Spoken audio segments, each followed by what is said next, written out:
Lisa runs a thriving digital marketing agency with a talented team and impressive revenue. But behind the scenes, man, she's overwhelmed. She's feeling trapped. Why? Because she's missing dinner, she's running through airports, she's never at her daughter's dance recital or rehearsal, and it's just too much. And what she wants to know is, can I get more time in this day? Can I put more on my calendar? She didn't need more time. She needed a system. She needed the 12-week plan. She needed to learn to ditch all of those to-do lists, all of the hustle and bustle, and create systems that put routine and practice and efficiency in her day. You can do that as well. The 12-week plan is a system that will help you go from overwhelmed, feeling busted and tired, to organized success and creating the revenue that you want. Using a system will help you do what matters. Lisa has been able to take her daughter to dance. She's even been able to go to Disney on a Tuesday because she cleared up things, right? What would you like your life to look like? How can you surpass the goals that you have in 12 weeks, not 12 months? The book that I want to share with you today is the 12-week plan. This book is a game changer. And it's a game changer because it debunks many myths about goal setting and success. Let me run through these myths with you today. The first one is annual goal setting. Annual goal setting is not the most effective way to set goals. Yes, I want you to have a big vision, a big, hairy, audacious vision, a big, hairy, audacious goal. But I want you to break it down into 12 weeks. And that's the main principle of the book, creating manageable goals that you can take small actions on, celebrate small wins, and stay accountable. So myth number one is ditch the annual goal setting. Why ditch the annual goal setting? One, it gives you a false sense of time.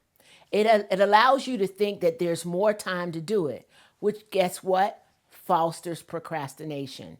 By setting 12-week goals, you create more urgency, more purpose, and more focus. The second myth is set it and forget it. We all do it. Goals are set and rarely revisited.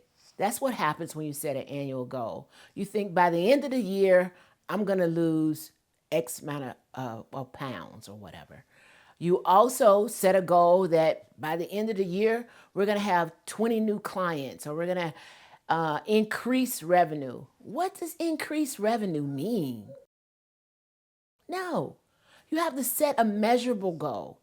By setting a 12-week goal, you can say, we're going to increase revenue by $100,000 this year, which is what? In 12 weeks, $25,000. Now you know how to take actionable steps toward reaching a $25,000 goal over the next 90 days, over the next 3 months, over 12 weeks. Setting goals is not enough. You have to have action, and action is where the magic happens, right? So weekly actionable steps. What do you need to do in order to increase revenue by $25,000 over the next 12 weeks? Does that include prospecting? Is there a contract or a grant or something of that nature that you plan to secure? Take action in 12 weeks and stay focused on that action. Myth number 3, focusing on too many goals. This happens at the new year. And I know we're in this season when we're going to lose weight, we're going to save money, we're going to grow the business, we're going to focus on our relationship, we're going to write a book, and it's all going to happen this year. Secret. No, it's not, because you don't have a plan. These are what you call ideas and dreams. To have a focused plan means that in 12 weeks, you're going to name 1 or 2 things to work on, right? So the focusing on too many means narrowing down. In these 12 weeks, I'm going to write the outline for the book and the first chapter. Done.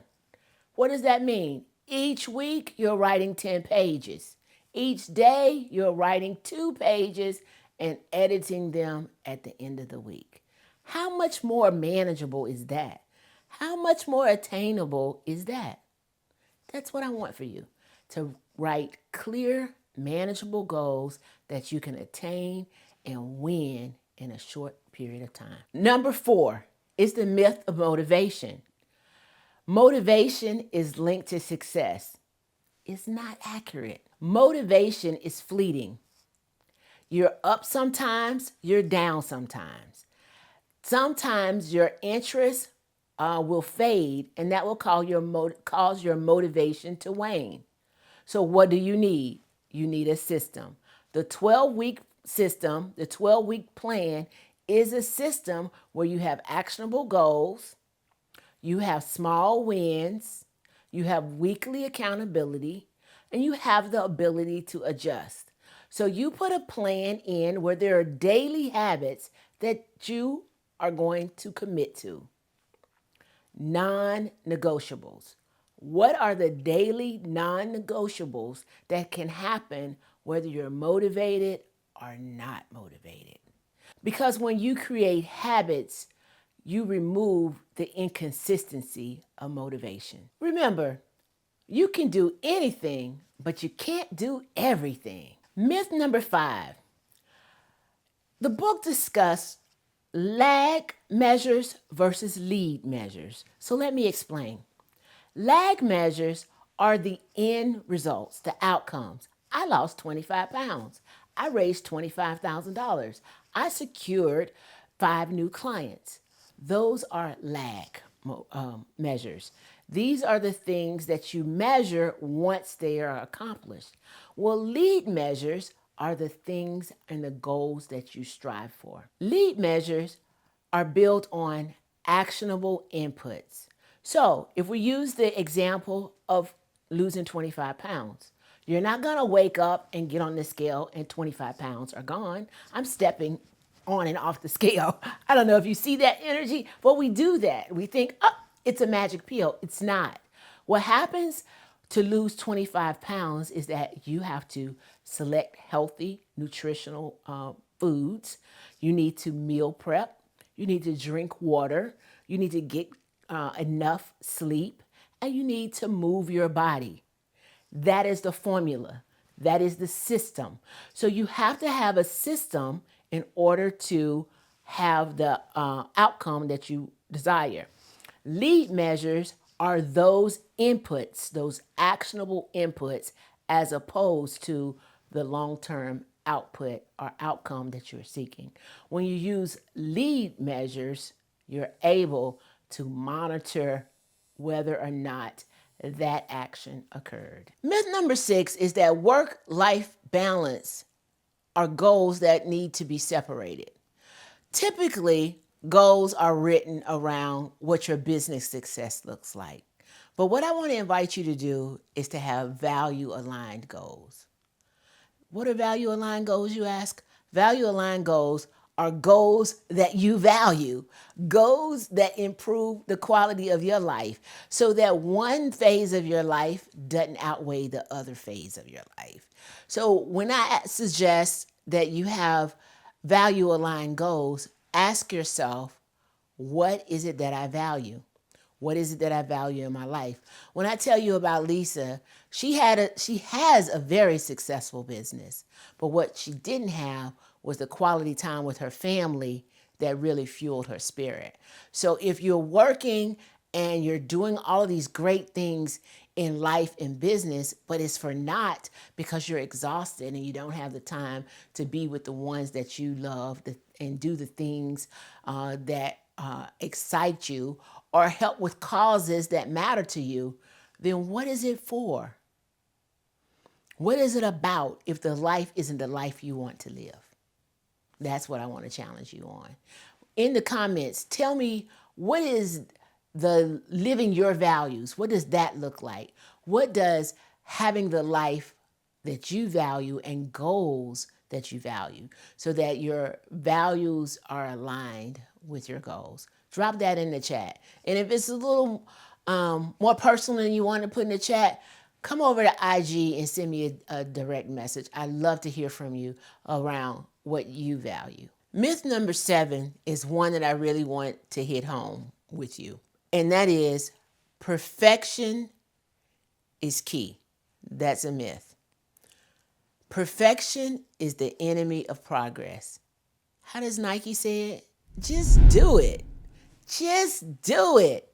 Put it out in the world, get the feedback, grab the win, ask yourself what needs to be adjusted. There's been times where I have put programs and market and advertised markets to see, hey, will this resonate with my clients? Will it be of interest to you? And don't get me wrong, I know it's a 6-unit product, and I've developed 3 because there's a clear framework. But I don't want to develop 6 units that don't resonate with you, that's not moving the needle for you, that doesn't help you be better every day. That's the goal for me, is to help you be better every day. So if I develop the first 3 with all the power, energy, excellence, research, know-how that I have, and you use it and we tweak it and we learn it, the second 3 units are going to be the ones that really take you over the top. So perfection is not required. Progress is. Myth number 8, procrastination is normal and manageable. Listen, get the spirit of procrastination out of your existence, right? The idea of procrastinating means that you don't have a clear vision. It means that you're not confident in what it is that you are working on, what it is that you want to do. So how do you get past procrastination? One more time. You just do it. Don't leave it for later. Do it now. I'm going to raise my hand. I've been guilty of the procrastination spirit. But as I move toward excellence in bringing you these videos and working with my clients one-on-one and organizations, I'm going to lower my hand. I want to take action now, and I want action in a 12-week plan that has actionable steps that I'm reviewing on a regular basis, that I'm pivoting and improving on as I go. Because perfection is not required, but progress is. And procrastination prevents progress. And myth number 9 is that long-term plans are the key to success. Who has a 5-year strategic plan, a 10-year strategic plan? Woohoo, I'm glad you can think that far. And don't get me wrong, I'm not dismissing that. Not at all. But in this book, the idea of these long-term plans, even an annual plan, helps us realize that these plans can be inflexible. And if they're not inflexible, then they're collecting dust on the shelf. Neither one of those are going to move the needle for you. What we want you to do is to create relevant goals, goals that matter, that get you to the big picture, get you to the mountaintop view of the life that you want. And that's the full life, the aligned vision of your life, not just your business goals, not just your relationship goals, not just your health goals, but when you package that all together, what do you need to do on a daily basis? What actions do you need to monitor on a weekly basis? Because non-negotiable daily actions turn into weekly milestones. Weekly milestones turn into monthly goals. And monthly goals help you move the big rocks on the 9-week plan. Now, big rocks is a concept from another great book that if you don't have, you can click the link below to grab, and that's Traction. So the 2 books that I really want you to revisit this week are Traction by Gino Wickman and the 12-week year by Brian Moran. Great books for moving you to success. So the key takeaway is this is a paradigm shift. Take action daily, have accountability weekly, and celebrate small wins along the way. So how this works is that you're taking the no fluff out. There's no fluff in this. There's no someday I'm going to do this. You're going to set ambitious, achievable goals, and create tactile actions and execute on them with urgency. So here's the action plan, and it's a quick 5-step action plan. Number 1, set your vision. Get really clear. What's the big picture for your life and your business? I call it your mountaintop vision. If you had to ascend to what really matters to you, what would it look like? What fuels your vision? What makes your heart sing? What gets you out of bed, right? That's number 1. Set your vision. Number 2 is to define your 12-week goals. And that's just 1 to 3 goals that you can really take action on. Be really clear about them. These should be SMART goals. It should not be, I want to increase revenue by 25,000. It should be, I want to increase revenue by 25,000 by March 31st by securing 3 new clients. Be specific. Use SMART goals. Action step number 3 is weekly plans. If you're going to secure 3 new clients, then the plan for the week is to make 15 prospect calls every day. And hold yourself to that. On Friday or the last day of your work week, go back and look at the data. Did you make 15 prospect calls every day? And how many of them converted? Now that you know that you need to make 20 calls because you weren't able to close your 3 clients, guess what next week looks like? 20 calls a day. That's the pivot. Number 4, measure your progress. As I said in step number 3, if 15 calls didn't convert to 3 clients, then maybe you need to make 20 calls. Maybe you need to add another team member. But what I want you to know is in this process, you don't lose, you learn. When you monitor your data, you learn what needs to happen in your business and in your life to get to your vision-aligned goal. Step number 5, focus on execution. Like Lisa, you don't need more time. You need to manage time better. Where are you focusing your interests? Where are you focusing your energy? When you focus intentionally, you will increase discipline. So acting with intention gets you to success. I introduced you to my client, Lisa, but let me tell you what she did. In week 1, she set a plan. She created a grid for her digital marketing agency and determined what needed to occur and when it needed to occur. During week 2, she created a lead magnet to attract new clients. And with that, she was able to communicate a clear message as to what her goal was, but it also appealed to her clients. During week 3, she scheduled calls, made calls, and closed, no, not 3, but 6 clients. By week 8 of the 12-week plan, she had already surpassed her goal. I promise you that using this process, being consistent, applying regular attention and accountability, and evaluating and monitoring her progress, she surpassed her goals, her measurable target goals. But what's the real goal? The real goal is creating the life you want. Goals met, memories made. Off to Disney she was. What I want to do is encourage you to start small. Choose one goal. Choose one goal and break it down. Progress beats perfection every day of the week. Challenge yourself and recalibrate as you're moving forward. Remember, that's the power of the pivot. Nothing stops progress but stopping. So don't stop. Don't wait on the right time. It's not coming. The time is now. You can start now, start small, by commenting below 12 weeks and I'll send you my template. And that template will help you jumpstart. Or if you like, DM me on Instagram and I'm here to support you. Thanks for listening today, and remember, stay blessed to be a blessing.